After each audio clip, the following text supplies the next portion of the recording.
what's up guys? Welcome back to my channel. So today's Friday. Happy Friday guys, or whenever you happen to be watching this. Today we are going to talk a little bit more about character. Yesterday we talked about the importance of your character and the impact that it has on the relationships that you have with other people.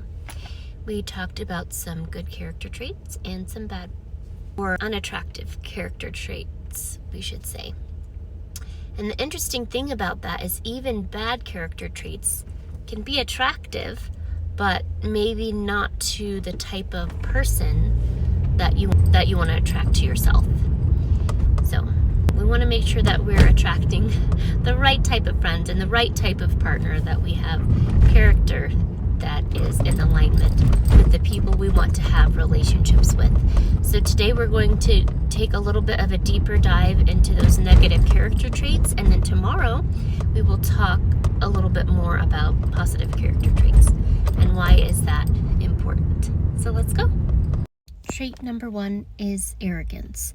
Acting superior, dismissing other people's opinions, and having the need to always be right. So maybe you're thinking, what if I am right most of the time? Or maybe if I don't want to hear what someone else has to say. To ask yourself how you feel when other people treat you the same. How you feel when you're trying to get your point across and someone cuts you off. Or if you're trying to explain something and you get an eye roll. It doesn't feel good to be ignored. Everyone wants to feel important and heard. So if we take the time to listen to what someone else has to say before we assume that we know better or that we have something to prove or to teach someone else, we might learn something. We might learn something about the other person we're having a conversation with that we want to have a better relationship with. And then we might learn something about ourselves, how we can grow and stop putting ourselves on a pedestal. Sometimes people behave in an arrogant fashion because we don't want others to see how insecure we might be deep down. Sometimes there's strength in vulnerability. That brings us to character trait number 2. So trait number 2 is dishonesty. Lying or breaking someone else's trust, being manipulative. This is a tough one because there are all sorts of reasons that people choose to lie. Most of us have lied at least a couple of times in our lives. I've lied myself before. I've actually shared that with you guys a couple of times here on this channel. But at the end of the day, it doesn't do anyone any good to lie. Eventually, the lies end up stacking on top of each other, and we have to continue to lie to keep up the lie so no one will find out about it. If once we're found out, once the lie is revealed, we end up looking worse off than if we had just told the truth to begin with, or if we had not lied to begin with. Just think about what are some of the pros versus the cons of your lie. Lying can result in short-term gains, right? Someone might be more impressed with us. We might avoid someone else's judgment or criticism. But at the end of it, once the truth comes out, people are no longer impressed. They'll probably be more turned off by the fact that you lied than if you had told the truth to begin with. What you hope to gain, you often lose by lying. And then we multiply that by 5 or 10, because sometimes lying can destroy the relationship that we have with other people because they can't trust us. If I can't trust someone, I don't want to be friends with them. And I don't know how many of you feel the same way. And I understand that it's hard if you feel like if I tell people who I really am, they're not going to like me. But to instead challenge yourself to find friends who are going to like you for who you are. And once you start to put more effort into your personal growth and development, you'll start to like you better. it'll be easier for you to attract friends who like you for you. So we don't have to pretend to be someone that we're not. So we talked a little bit earlier about how to combat the character trait of being arrogant, right? With vulnerability. That will help combat arrogance if that's something that you're struggling with. And then for trait number 2, if you're struggling with dishonesty, to remember that when you start to be honest with yourself, it's easier for you to respect yourself more because you're living a life that's in line with your values. Sometimes when we find that we don't like ourselves, it's because we're not in alignment. We're not living a life that's in line with our values. So maybe everyone else sees this perfect person, or they see us a certain way, this picture that we've painted. But in our own minds, we're a hypocrite because our behavior and our actions aren't lining up with the way that we know we should behave internally. So then that brings us to character trait number 3. Unattractive character trait number 3 is selfishness. That's putting one's own needs before others and ignoring others' needs sometimes altogether. Why is this a problem? I'm sure we could all guess. A healthy person doesn't want to be in a relationship with someone who disregards their needs. But sometimes when we're operating out of selfishness, it can be part of a defense mechanism or a coping mechanism that we might have picked up from previous relationships, sometimes in childhood when we felt like our needs weren't being met by other people. But we're the only person that is going to look out for us. So that's what we do all of the time. And we don't have room to take care of anyone else because we're so busy focusing on making sure that we're okay.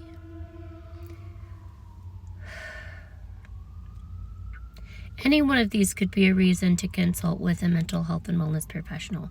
But I feel like this one in particular it's important to address, because if we're not healing those wounds that are at the root of our selfishness, it's going to be harder for us to have a healthy relationship with ourselves and other people. Before we continue on, I feel like it's important to address when we talk about being selfish, we're not talking about setting boundaries. Setting boundaries is different from being selfish. We need to set boundaries in order to make sure that we are being respectful of ourselves and that we can be respectful of other people as well. When you find that you have trouble setting boundaries for other people, often that type of character trait, like where you're not setting boundaries for other people in your life, you allow people to kind of do whatever they want and you're at other people's beck and call. It's hard for you to respect other people's boundaries because you don't demand that other people respect yours.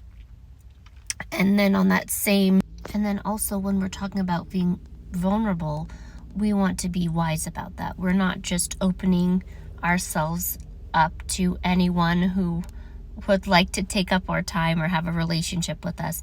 We want to be vulnerable in healthy relationships with other people. So in non-toxic spaces, we want to find safe spaces where we can be vulnerable with people that we can trust. So how do we move past selfishness? We want to take the time to make sure that we are being appreciative for the things that we have, because that mindset of selfishness is a mindset of not having enough, right? I don't have enough. I'm not enough to be grateful for the things that we do have in our lives. Maybe it's a roof over your head, food to eat, the fact that you can watch this video, the people in your life that you have who love you. And then sometimes another good way to step out of the mentality of selfishness is to take the time to listen to other people, to actively listen and involve yourself in some type of service. Or the most fascinating thing I find about personal growth and development is it's not always something that we want to do in the beginning, but the more that we do it, the more we grow to love it. And sometimes we have to try different modalities that might help us grow. Maybe certain group of friends that you love and want to have a great relationship with might not be your cup of tea. You spend a few hours with them a couple of times a week and find that you're not really aligned. So you have to look for a new friend group, maybe where you share a similar hobby or interest, maybe at a youth group with friends that, or potential friends that share your same interest. Trait number 4. Trait number 4 is negativity. Constantly complaining, being pessimistic, bringing other people down. Now, I know we've all had that friend at one point in our lives or another who was the quote-unquote Debbie Downer in a group. Sometimes we're that person ourselves. Maybe that's you on the regular. You find that people are always telling you you're the negative person in the group. Maybe to take some time to unpack that for yourself and say, why do I continue showing up this way? Some of the things I've heard when people say they have a hard time being positive is that they are, oh, I'm a realist, I can't be too positive because then I will be disappointed. But then if we understand that what we focus on, we attract to ourselves by focusing on the negative and things that we are complaining about, we bring back to ourselves more things to complain about. We attract more negativity to ourselves. So if you would like to change your perspective and be more optimistic, I could tell you to just start thinking more positively, but that can be easier said than done. The first step is surrounding yourself with more positive people, positive movies, music, social media content, and then affirmations in the morning and in the evening. For me, often that involves prayer or worship music. I can't sing and be angry. So that's something that helps me to shift my mindset when I'm in a negative mood. That brings us to trait number 5.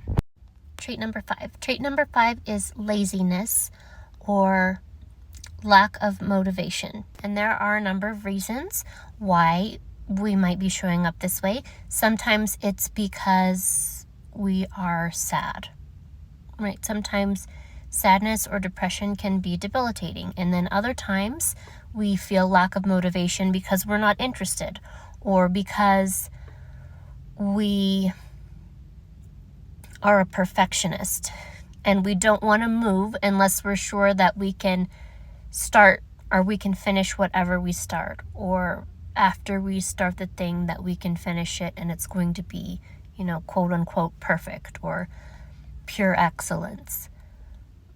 But to give yourself grace, sometimes movement in starting and doing something is better than doing nothing at all.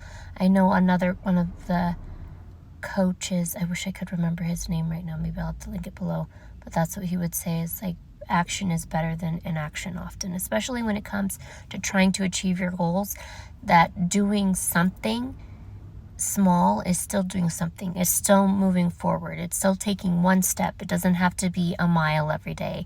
Or if you're going to start working out, you don't have to work out for 2 hours every time. Maybe you can say, okay, I'm going to just walk for 5 minutes.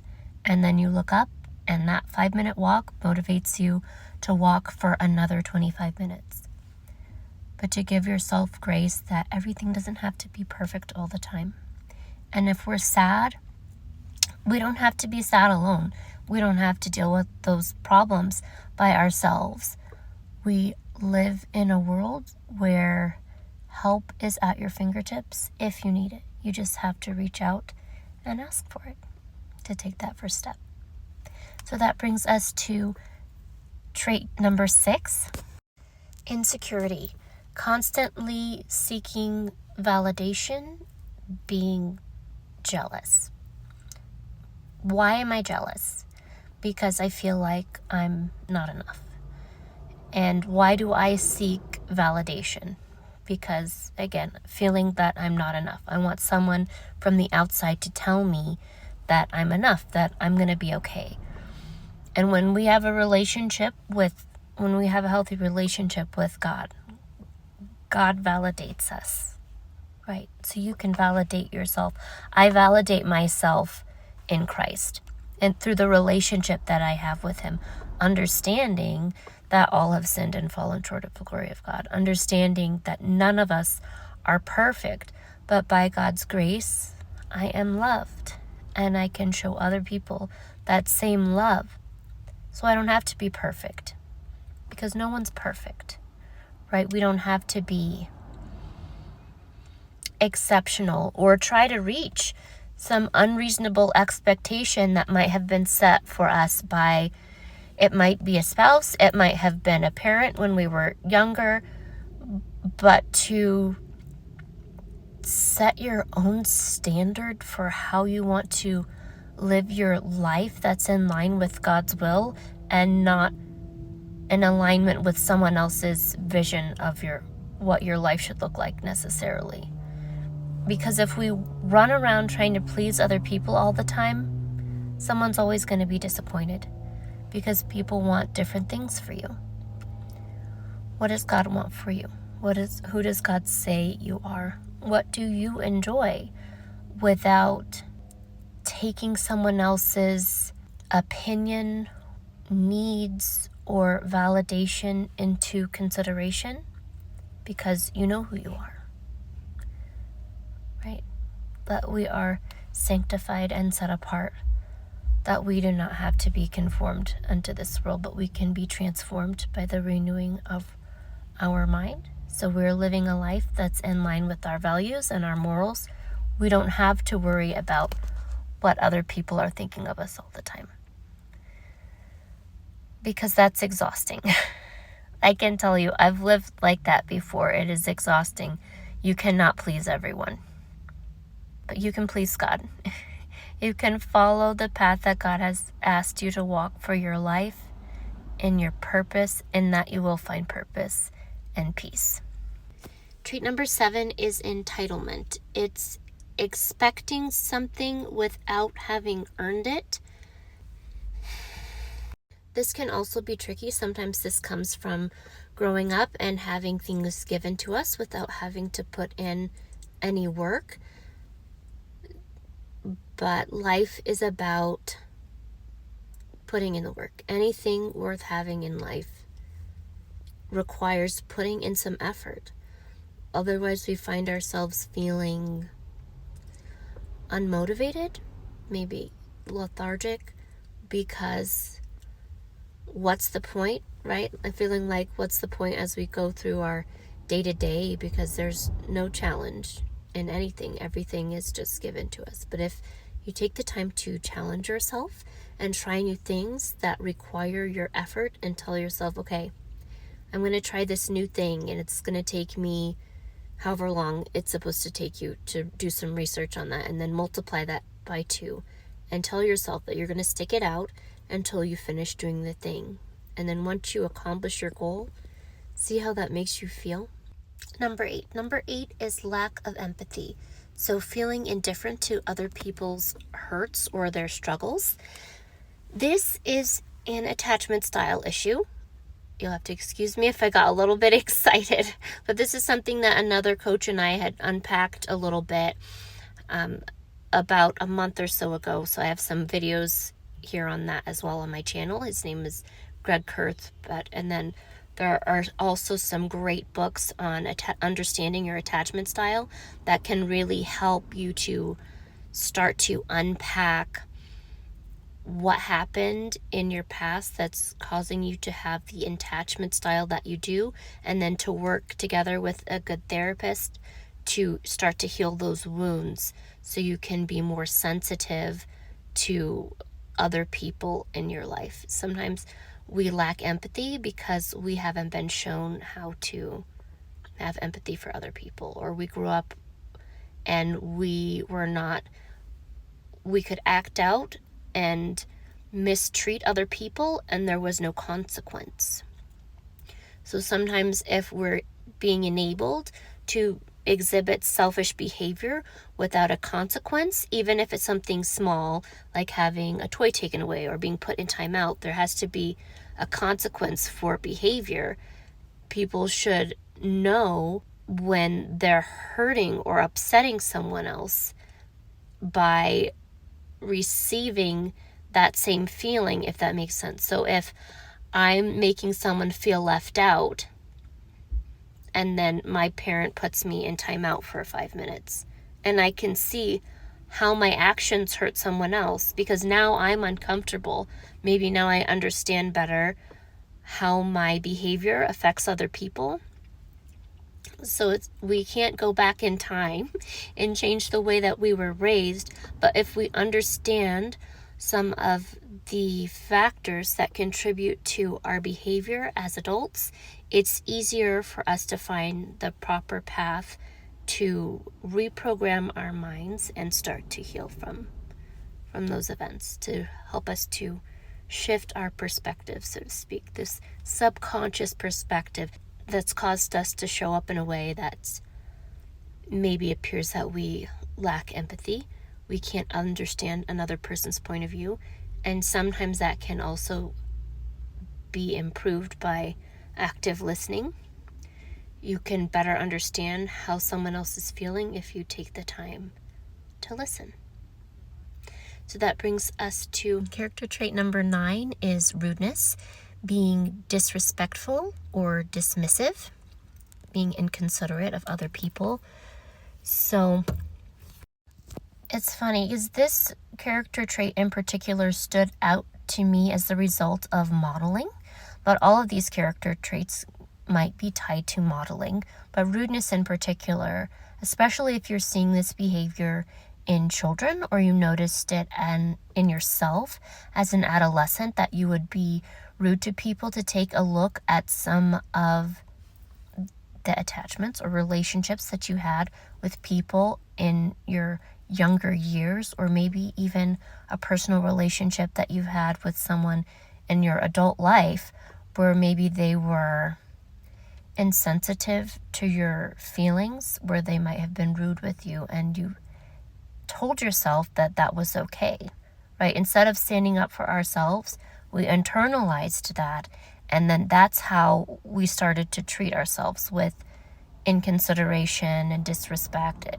or that's how other people were treating us, and so that's how we started to then treat other people in return, with that same disregard and inconsideration that we were shown. Once you start to develop a healthier way of treating yourself, improving your self-talk, making sure that you take time to spend in the quiet with God, take time to spend in the quiet with yourself and to get to know you, the easier it will be to make room for other people, to have the time and the patience to interact with other people. And finally, last but not least, character trait number 10, gossiping. Gossiping is talking negatively about another person behind their back. And if you want my opinion, I've always thought gossiping could be negative, and sometimes it can be neutral.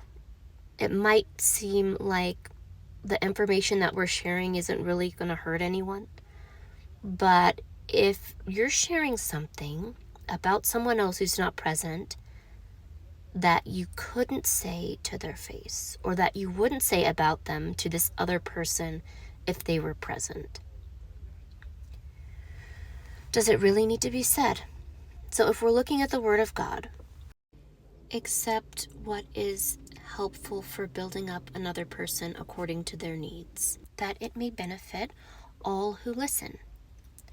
So when we're thinking about gossip, if what we're saying isn't building someone else up, if it's not improving someone else's reputation with the truth, if sometimes even if we're building someone else up, if it's not the truth, should it be said at all? Or sometimes we can get in a mode even of toxic positivity where someone has questionable character and we don't want to say anything bad about that person. So we end up painting this false positive picture of this person that isn't true. That can also be hurtful, because then you're inviting someone that you're having this conversation with to trust a person that maybe they don't need to trust. Just to make sure that we're being honest in our conversations and that we're being mindful and considerate, that we're being thoughtful and not poisoning people. If there's a person in your life that someone else needs to be careful of having a relationship with, that when you're communicating that, you are doing it in a way that is constructive as possible, without tearing that person down and complaining. So that was 10 unattractive character traits. I hope that this was beneficial to someone. If you guys have any questions or comments, please feel free to share those. I always love hearing from you. And if you find yourself in any one of these categories, or if you've had a few of them and you're trying to work on them and to improve, that's the most important thing.